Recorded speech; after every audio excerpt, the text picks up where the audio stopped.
Assalamualaikum warahmatullahi wabarakatuh, sahabat Kiara.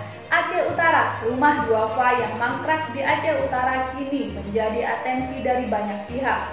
Beberapa waktu lalu, Satreskrim Polres Aceh Utara sedang melakukan proses pra-penyelidikan terhadap lebih kurang 250 unit rumah duafa yang mangkrak dan tersebar di 27 kecamatan di Aceh.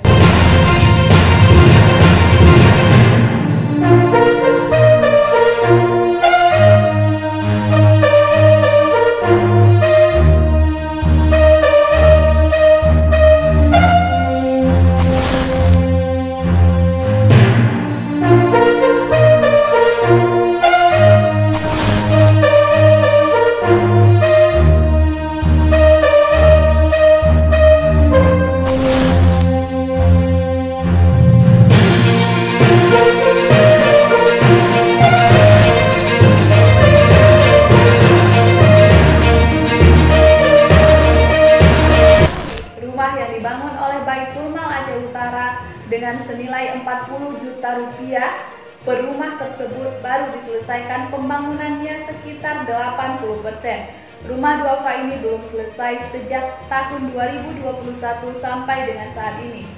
Ketua Yayasan Advokasi Rakyat Aceh Perwakilan Aceh Utara Iskandar mengatakan, saat ini pihak kepolisian sedang melakukan pra-penyelidikan terhadap mangkraknya pembangunan rumah.